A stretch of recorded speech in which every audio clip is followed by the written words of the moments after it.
আকাশ নীল আপোনাকো স্বাগতম জনাইছো ছবিৰ সমগ্ৰ কলা কুশলী ইয়াত উপস্থিত আছে আমি তেওঁলোকৰ সৈতে কথা পাতিম কিয় ৰেপ সংগীতক লৈ এখন নতুন ছবি নিৰ্মাণ কৰিব লগা হ'ল সেই বিষয়ে আমি কথা পাতিম কিন্তু ছবিখন যেটো ৰেপ সংগীতক লৈ গতিকে প্ৰথমে ছবিখনৰ এটি গীত আমি কুসুম কৈলাশৰ কণ্ঠত শুনি লওঁ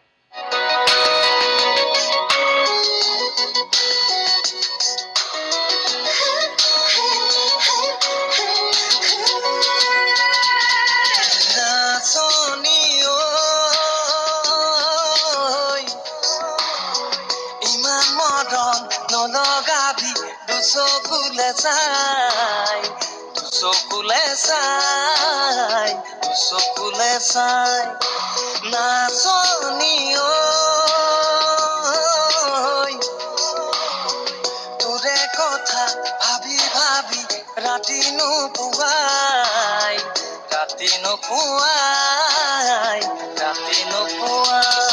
তোৰ মৰমত পিছলি বহুতে গল তই জানা মোৰ উশাহত মলি সোমালি বুকুতে থাকো কিদৰে জীয়া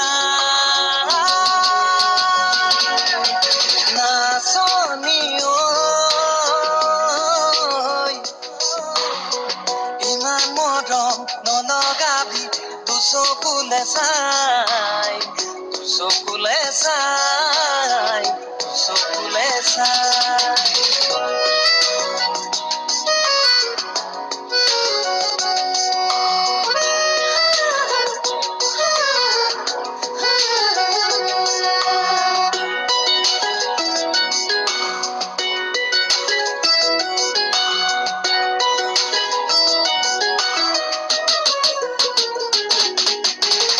ভাল লাগে তুমি কলে প্ৰতিটো কথাই আহে নতুন কল্পনা মনলে সদায়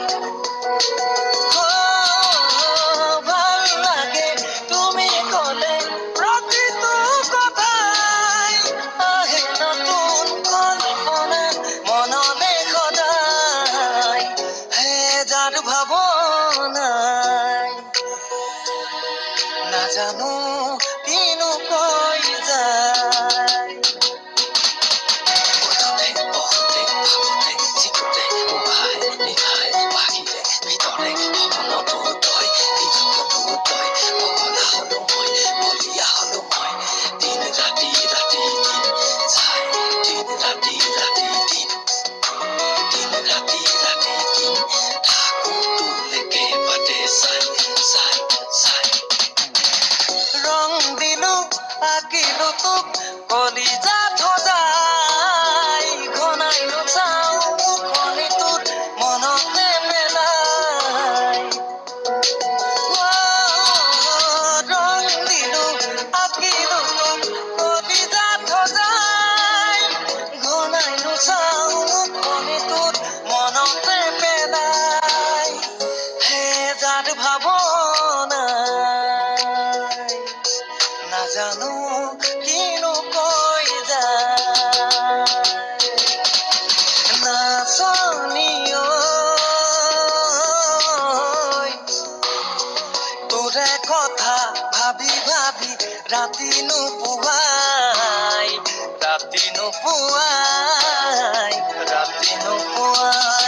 তোৰ মৰমত পিছলি বহু দূৰে গলো তই জানাই মোৰ উশাহত মলি সোমালি বুকুতে থাকো কিদৰে জীয়া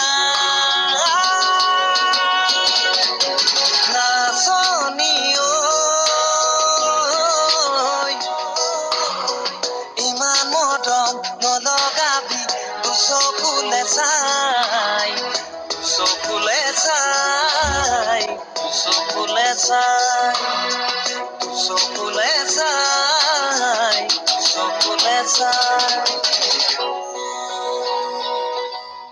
দৰ্শকে হয়তো আগতীয়া উমান পাইছে ছবিখন কেনেকুৱা হ'ব নটাকৈ গীত ইয়াত সন্নিৱিষ্ট কৰা হৈছে ৰেপ সংগীতেৰে আচলতে তেওঁলোকে কি ক'ব খুজিছে কি মেছেজ দিব খুজিছে তাৰ বাবে মই ছবিৰ পৰিচালক শংকৰ বৰুৱা মই আপোনাক স্বাগতম জনাইছো এই অনুষ্ঠানলৈ ৰেপ সংগীতক প্ৰাধান্য কৰি আপোনালোকে এখন ছবি নিৰ্মাণ কৰাৰ এই পৰিকল্পনাটো মনলৈ কিয় আহিল আচলতে এই কথাটো প্ৰথম মোৰ মনলৈ আনিলে মোৰ এজন সৰু ভাই ভাস্কৰ বৰুৱা বৰ্তমান শদিয়াত অসম পুলিচত তেখেতে কৰ্মৰত।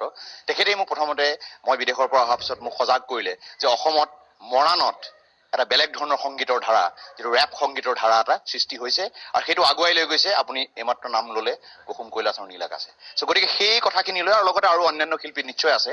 চ' মই আচলতে কুসুম কোন মই নাজানিছিলো মই অলপ দিনৰ আগলৈকে। চ' মই আহি কৈলাশক লগ ধৰি মই দেখিলো যে যদি মই ৰাজনীতি আৰু সংগীত এই দুটাক একেলগে মিহলি কৰি এখন ৰেপ বেছড ছবি এখন কৰিব পাৰো, অসমীয়া ৰেপ, বিদেশৰ ৰেপটো নহয়, আমাৰ ইয়াৰ ফ্লেভাৰ থকা ৰেপটো, সেইটো কাৰণে আমাৰ এটা খুব ক্ষুদ্ৰ প্ৰচেষ্টা আমি আৰম্ভ কৰিলো। আৰু লগতে মৰাণৰ মানুহখিনিয়ে, অকল ইহঁতিয়ে নহয়, মৰাণৰ গোটেই মানুহখিনিয়ে মোৰ এই ক্ষুদ্ৰ প্ৰচেষ্টাত সঁহাৰি জনাই আমাক আঁকোৱালি লৈ আমাক এই কামটো কৰিবলৈ আমাক মানে অনুপ্ৰেৰণা জনালে। চ' গতিকে সেইকাৰণেই মই আহি মৰাণ পালোহি, যদিও মই আচলতে দুলীয়াজানৰ। ৰাইজৰ পৰা আপোনালোকে আৰ্থিক সহায় পাইছে এই ছবিখনৰ বাবে? আমাৰ আচলতে লগৰ ল'ৰা এনেকে মিলি পিনি আমি এনেকে কৰিছো কামটো গোটেইটো। চ' গতিকে আমাৰ কোনো বৃহৎ প্ৰযোজক গোষ্ঠী বা কোনো নাই। কোনোবাই টকা 5,000 দিছে, কোনোবাই টকা 10,000 দিছে, কোনোবাই একো কৰিব পৰা নাই, বিস্কুটৰ ডাঙৰ টেমা এটা কণী এগাল মান দি থৈ গৈছে। চ' কেনেকে দুলীয়াজানৰ মোৰ লগৰ ল'ৰা তেনেকুৱা কিমান বহুত মানুহে আমাক বিভিন্ন ধৰণে সহায় কৰিছে। কোনোবাই এসাঁজ হয়তো ভাতেই খুৱাই দিছে আমাক। আজি মই 75 দিন লেঙেৰীত সোমাই আছো। চ' গতিকে মই লেঙেৰীত কেনেকে সোমালো আৰু এই ছবিখনৰ প্ৰধান আৰ্কিটেক্ট বুলিয়ে ক'ব লাগিব, প্ৰধান মানে যোনে মোক সুবিধা কৰিলে সেয়া মোৰ ডাঙৰ বাইদেউৰ বন্ধু বন্তি গগৈ। আজি মই যে আপোনাৰ লগত এইখিনি কথা পাতিবলৈ সুবিধাটো পালো সেইটো একমাত্ৰ বন্তি বাইদেউৰ কাৰণে। বন্তি গগৈয়ে মোক এই সুবিধাখিনি কৰি দি, বন্তি গগৈয়ে সাহত মই আহি লেঙেৰী পাই মৰাণত এখন ছবি কৰিবলৈ মই আৰম্ভ কৰিব পাৰিলো। ধন্যবাদ। মই পুনৰ কথা পাতিম। মই কিন্তু হিৰো কুসুম কৈলাশক বিচাৰিম, যিহেতু ৰেপ সংগীতৰ এটা আপুনি ধাৰা আনিছে আপোনালোকে, আপুনি নীল আকাশে মৰাণৰ পৰা এক নৱজাগৰণ আনিছে সংগীতত। আৰু সংগীতৰ ৰেপ সংগীতক লৈ এখন ছবি নিৰ্মাণৰ পৰিকল্পনাও আহিল সেই ধাৰাটোৰ পৰা। ছবিখনত আচলতে আপোনাৰ চৰিত্ৰটো কি হব আৰু কেনেকৈ আপোনাৰ সংগীতেৰে কি মেছেজ দিব খুজিব ছবিখনত? ছবিখনত মোৰ কেৰেক্টাৰটো হৈছে পবিত্ৰ সোণোৱাল। আৰু মই ছবিখনতো মই এতিয়া যেনেকৈ এজন শিল্পী, ছবিখনতো মই শিল্পী, তো সেইকাৰণে অলপ সাহস কৰিছো। বাকী এক্টিং কেনেকুৱা কৰোঁ ক'ব নোৱাৰোঁ। গান ইতিমধ্যে আমি 9টা গীত আমি প্ৰায় প্ৰস্তুত কৰি উলিয়াইছোঁ। তো গান আগতীয়াকৈ আমি ৰিলিজ দিম। তো এক্টিং কেনেকুৱা কৰিম সেইটো নাজানো, যিহেতু এক্টিঙত মোৰ ইমান অভিজ্ঞতা নাই। তথাপিও মই যিটো কেৰেক্টাৰ, এতিয়া মই যেনেকৈ এজন শিল্পী আৰু চিনেমাখনতো তেনেকৈ মই এজন শিল্পী হিচাপে এজন ৰেপাৰ, আছামিজ ৰেপাৰ হিচাপে মই তাত ওলাম। তো সেইকাৰণে অলপ সাহস কৰিছো, কি হয় নাজানো। মই নীল আকাশক বিচাৰিম, কুসুম কৈলাশৰ সৈতে নীল আকাশ। আচলতে দুইজনক ককাই ভাইদেউৰ এটা সম্পৰ্ক, আৰু এওঁলোকক অসমৰ প্ৰতিজন লোকে এতিয়া আদৰি লৈছে। অসমৰ ইমূৰৰ পৰা সিমূৰলৈ জনপ্ৰিয় এই দুটি নাম। দুইজনৰ কণ্ঠত এটা লাইন মাত্ৰ শুনিম, এই বৰুৱা জীয়েক, যিহেতু তাত ৰেপ আছিলে, দুইজনে গাইছিল। দুটা লাগে নে নালাগে আপোনালোকে কওকচোন? লাগে। কুসুমৰ কণ্ঠত 2টা লাইন, নীলৰ কণ্ঠত। A for Ebeli, B for বহাগত, C for Somadim Galot, D for dear, I'm to say hello dear, don't fear, Kusum Kailash here, Neil Akash singing, everybody dancing. এই বোৱা যে কক দেখিলে ৰোমান্টিক লাগে মন, বিগগৈ যে কক দেখিলে পাতো লাগে বিয়াখন, চিচেতিয়াৰ জেকে মোক দেখিলে লাজতে ৰঙা পৰে, বিগুহে জেকে পালে মোক বেহা জানৈ মই নাজানৈ, মৰম নদী পগলা কৰে। মই ধন্যবাদ জনাইছো নীল। মই নীলক সুধিব বিচাৰিছো, ৰেপ সংগীতক লৈ এটা আপোনালোকে ধাৰা ইয়াৰ পৰা উলিয়াই আনিছে, মৰাণক মিনি মিউজিক ইণ্ডাষ্ট্ৰী কৰি তুলিছে অসমৰ। সেই ধাৰাটো আজি অসমৰ বাসীয়ে আদৰি লৈছে আৰু মৰাণলৈ আজি ঢাপলি মেলিছে নৱপ্ৰজন্মৰ শিল্পীসকল, যাতে ইয়াত এটা গীত উলিয়াব পাৰি নেকি। আপোনাৰ কি ক'ব লগা আছে? খুব এটা ভাল লগা কথা এইটোৱে যে যদিও ৰেপ সংগীতটোৰ মানে সৃষ্টি বিদেশত বা বেলেগ অঞ্চলত, ইয়াত প্ৰথমতে চিন্তা কৰা ব্যক্তিজন আছিলে কুসুম কৈলাশ, আৰু আচলতে ধাৰাটো সৃষ্টি কৰা মূল ব্যক্তিজনে হৈছে কুসুম কৈলাশ। মই সেই যাত্ৰাত এটা তেওঁৰ সহযাত্ৰী হিচাপে আছিলো, সূক্ষ্ম এটা মানে পাৰ্ট। আৰু এটা কথাই ভাল লাগিছে, আমি যিটো প্ৰচেষ্টা হাতত লৈছিলো প্ৰথমতে গানৰ আকাৰত, আৰু এতিয়া আটাইতকৈ ডাঙৰ আৰু ভাল লগা আৰু গৌৰৱৰ কথাটো হ'ল যে মৰাণৰ পৰা এনেকুৱা এখন ছবিৰ কাৰণে কাম কৰা হৈছে যিখন ছবিত সেই সংগীতখিনিৰ আমাৰ যিটো প্ৰচেষ্টা সেইখিনি হয়তো দেখুৱাব শংকৰ বৰুৱা দেৱে আৰু তেওঁৰ তত্বাৱধানত গোটেই কামটো হৈছে আৰু মই আশাবাদী এখন বোলছবিয়ে যাতে বহুত কাম কৰিব পাৰে আৰু এয়া আৰম্ভণি মই ভাবোঁ মৰাণৰ পৰা প্ৰথমতে গান হ'ল এইবাৰ চিনেমা হ'ব গান এইবাৰ চিনেমা যুৱতীসকল আছে তেওঁলোকৰো অভিনয় আছে মই আপোনাক বিচাৰিম আপোনাৰ চৰিত্ৰটো কি মোৰ চৰিত্ৰটো হৈছে মাই বৰগোহাঁই আৰু চিনেমাখনত মোৰ ৰোলটো মই নিজেও ব্যক্তিগত মই এগৰাকী শিল্পীয়ে হয় মই ছিংগাৰ হয় চ' মোৰ তেনেকেই বৰুৱা দাই ফোন কৰিলে মোক এদিন মাতিলে ছাডেনলি মই এক্টিঙত একদম নাছিলোঁ মই ছিংগাৰে হয় বাট ছাডেনলি মোক এইটো প্ৰপ'জেল আহিলে যে তুমি এক্টিংটো ট্ৰাই কৰা চ' নতুন এটা অভিজ্ঞতা আৰু সেইকাৰণে ময়ো চেষ্টা কৰি আছোঁ আপোনাৰ পবিত্ৰ সোণোৱাল কুসুম কৈলাশ তাৰ নায়কৰ চৰিত্ৰত আপোনাৰ কি সম্পৰ্ক থাকিব ছবিখনত পবিত্ৰ সোণোৱালৰ সৈতে এতিয়ালৈকে আমি কৰি আছো বেছি ইমান হেৰি নাই দেখুৱা মানে আমি যিহেতু এখন পলিটিকেল মুভি হয় চ' আমি এতিয়া মোৰ দাদাৰ নিচিনা হয় but it's very difficult for me আৰু অন স্ক্ৰীণ অকণমান অসুবিধাও হৈছে কৰিবলৈ আপুনি কি ফিমেল ৰেপখিনি আপুনি দিব হা ফিমেল ৰেপ মই কৰি আছো এতিয়া প্ৰেক্টিচ কৰিছে নাই প্ৰেক্টিচ কুসুম দাৰ পৰা শিকি আছো আৰু লাহে লাহে কিমান সহজ নে টান সেইটো এটা নাই যথেষ্ট টান মানে ফাৰ্ষ্ট টাইম মোৰ ফাৰ্ষ্ট এক্সপিৰিয়েঞ্চ হয় কিন্তু একেধৰণে নহয় মানে বস্তুটো ডিফাৰেণ্ট টেক্স ল'ব লাগে ডিফাৰেণ্ট মানে ভোকেল মানে ভইচ মডুলেশ্যনটো বহুত বেলেগ বেলেগ ধৰণে হয় মই যিমানখিনি গম পাইছোঁ এতিয়ালৈকে চ' তেনেকৈ বহুতকেইটা টেক লৈহে এটা ৰেপ হয় মানে বহুত কষ্ট আছে মই আগতে বুজা নাছিলোঁ এইটো কথা ছবিখনৰ স্বাৰ্থত কৰিবলগীয়া হৈছে বুজি পাব মই আপোনাক বিচাৰিছো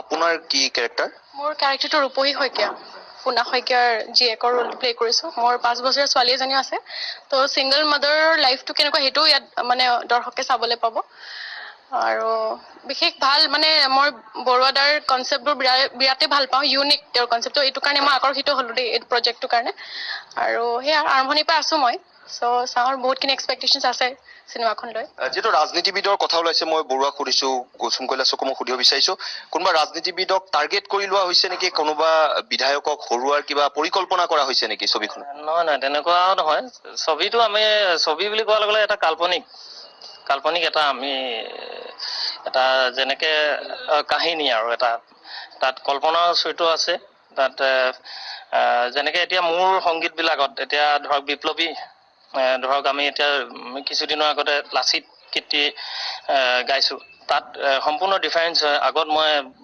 ডিস্কো ভণ্টিৰ পৰা লাচিতলৈ যেনেকৈ বস্তুটো কনভাৰ্ট হৈছে ঠিক এই কাহিনীটোতো তেনেকুৱাই এটা প্ৰতিফলন দেখা পাব ৰাইজে কোনোবা সমষ্টিৰ কথা কোৱা হ'ব নেকি ছবিখনত হয় ছবিখনত আচলতে এলাইনত ক'বলৈ গ'লে ছবিখনত গোটেই কাহিনীটোৱেই হৈছে যে মাহমৰা সমষ্টিত এটা উপ নিৰ্বাচন হ'ব 11 এপ্ৰিলত 2018 সেইকাৰণে কথাটো জনাব খুজিছে কাহিনীটো বহুত কণ্টেম্পৰৰী হয় এতিয়াৰ হয় 11 এপ্ৰিল 2018ত মাহমৰা সমষ্টিত এটা উপ নিৰ্বাচন হ'ব তাত দুজন নিৰ্দলীয় প্ৰাৰ্থী আছে এজন পোনা শইকীয়া এজন আমাৰ মাজত আছে দিগম্বৰ ৰাজখোৱা এখেতে দিগম্বৰ ৰাজখোৱাৰ চৰিত্ৰটো কৰিব এতিয়া কথাটো হ'ল যে কেনেকে ডম্বৰ বৰুৱা যিটো মোৰ চৰিত্ৰ ছবিখনত মই পবিত্ৰ সোণোৱালৰ মেনেজাৰ একচুৱেলি মই মেনেজাৰ হয় কেনেকে ডম্বৰ বৰুৱাই এজন প্ৰতাপী মানুহ পোনা শইকীয়া ৰূপহী শইকীয়াৰ দেউতাকক পৰাজয় আনে সংগীতৰ থ্ৰুৱেদি তাৰমানে মই ক'ব খুজিছো যে অকল সুৰ বাহিনীটো বানপানীৰ সময়ত নানি বেলেগ ধৰণৰ সুৰ বাহিনী এটা সৃষ্টি কৰিব পাৰি আমাৰ সমাজত যিবিলাক আখুৱা আছে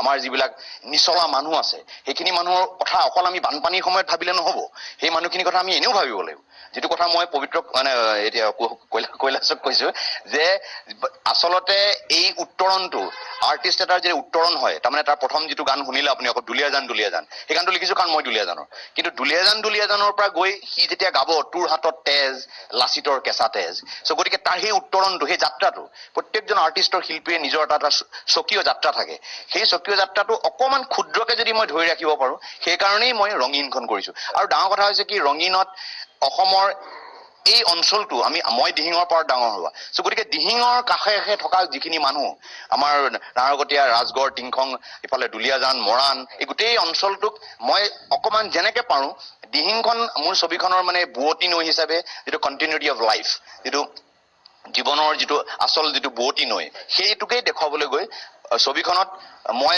আশা কৰিছো যে আমি দিহিংখন হয় নে কৈলাশ মানে মই যিটো ভাবিছো যে দিহিংখন আমি খুব ধুনীয়াকে আনিব পাৰিম এটা কথা কৈছে যে আপোনালোকে এটা ধাৰাত গীত গাইছে, কিন্তু তাৰ মাজে মাজে যিটো ব্যতিক্ৰম আনিব বিচাৰিছে, লাচিতক লৈ আপোনালোকে গীত উলিয়াইছে, বৰ মন চুই গৈছিল মানুহৰ। সেইটো এটা নিজৰ ৰেছপনচিবিলিটি নেকি, সমাজৰ প্ৰতি দায়বদ্ধতা, তেনেকুৱা কিবা বাবে আপোনালোকে উলিয়াইছে নেকি? নিশ্চয়কৈ আমাৰ প্ৰত্যেকজন কলা কুশলীৰে এটা এটা দায়িত্ব থাকে সমাজৰ প্ৰতি। আৰু বৰ্তমান সময়ত আমি যিবিলাক পৰিস্থিতিৰ সন্মুখীন হৈছিলোঁ যোৱা কেইটামান দিনত, আমাৰ নিজৰ অসমতে আমি নিজেই সেৱ প্ৰতিপন্ন হৈছিলোঁ বহুতবাৰ। গতিকে সেইটোৰ ওপৰতে লক্ষ্য ৰাখি পেলাই কৈলাশ দা, মই, উজ্জ্বল দা, মৃন্ময় দা, আমি আটাইকেইজনে ভাবি পেলাই এটা কাহিনী আমি তৈয়াৰ কৰিছিলোঁ যে আমাক কোনোবাই ৰাইজক, কোনোবাই আমাৰ এজন মুৰব্বী হিচাপে হৈ পেলাই কোনোবাই ৰাইজক মানে বিপ্লৱী হ'বৰ কাৰণে আহ্বান কৰিব নেকি। আৰু সেইটোৰ কাৰণে আমি কেৰেক্টাৰ এটা বাছি লৈছিলোঁ, লাচিত বৰফুকন। তাত তেওঁতকৈ হয়তো ডাঙৰ কেৰেক্টাৰ এটা নাই অসমত।